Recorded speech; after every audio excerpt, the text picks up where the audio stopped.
Hi guys, everybody on YouTube land, how you doing? Right, well you can see a few of my radios. I've got a small little radio collection. The one out the back is made by a British company called Murphy, and I'm not sure the model number now, but can't remember. But it was made in 1947, and it's an all tube radio, and it's got quite big tubes at the back. And one of them is a HCL. Oh, what was it? HCL41D, I think, something like that. There's an output valve, rectifier valve, preamp valve, something like that. Can't remember. Anyway, I'll tell you what. It's a beautiful radio. It sounds fantastic. I'm not kidding. See that speaker? Can you see the outline? It's got a massive speaker on it. A few of the capacitors need changing, but apart from that, a few of the wires inside they're cracked, so they need replacing. But it still works. Funny enough. If you look at some of my previous videos, you can actually hear it working. Right, off to the next one. Now that's a little transistorized radio made by a company called Regent Tone. Woo! Big woo on that one. Regent Tone. Who the hell are Regent Tone? Ask yourself. I don't know. All transistorized, as you can see. Transistor. Oh, do Mr. Bean there. Oh yes, oh yes, nice radio. Next one, Roberts. There we go, a nice classic Roberts RIC. It's in the Roberts RIC2, obviously transistorized. Now that's from say the early 70s. Oh yeah, I forgot to say the years for the Regent Tone. That's around about early 60s. I think it's like 61, 62, if I remember rightly.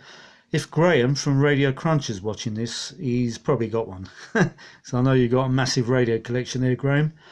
And off to the next one. Wow, look at that beauty. Isn't that beautiful, eh? I love it. I've always wanted one of these. I think it's called a DAC-90A. DAC-90A. Made by a company called Bush in the United Kingdom around about the early 50s. Not sure. Just put a comment down if you know the exact year of this radio, but I think it's around about the early 50s, and it's a beautiful sounding radio. I need to change the capacitors on it since they've never been changed. They're all original, and they got the original oily, I think the oil paper ones made from oil and paper or whatever they are. So I'm not going to turn it on, no chance. And it's got the original power lead, 2-pin power lead. There we go. And it hasn't been modified. It's still got the original socket on the back. There we go, for the 2-pin plug. There we go, can you see the writing? Bush DAC-90A. Don't know if you can see that. So that's my next project. Change the capacitors on that, get that all working. Probably works already. I don't know. I've never tried it since I bought it. I don't want to risk it. I don't want to risk blowing up. So there we go. Small selection of radios there. Nice, eh? I'll tell you what, I'm really impressed with that Murphy radio. I mean, it sounds incredible. Beautiful sounding radio. If you look back on my videos, you can hear it working. So that's 1947. That is early 50s. That's early 1960s, and that's around about, I reckon, early 70s. Oh, by the way, can you see that in the background? Ooh, I'm going to demonstrate it one day. Here is my Apple II. How about that then? Apple II with twin disk drives, original Apple monitor, and I've got something else up there. Might interest you, to you computer nerds. I've got a load of servers, as you can see, and I've got a PET, Commodore PET. That's the 2001 series. All works, and I've got another PET there, by the way. There we go. Yeah, all this stuff was hidden before because I had this great big radio. I had this great big table, which I gave to my mum. So I couldn't gain access to it anymore. As I said, I'm trying to tidy up this house. It's a bit congested, should I say. But starting to clear up now, and I've got this nice little table here.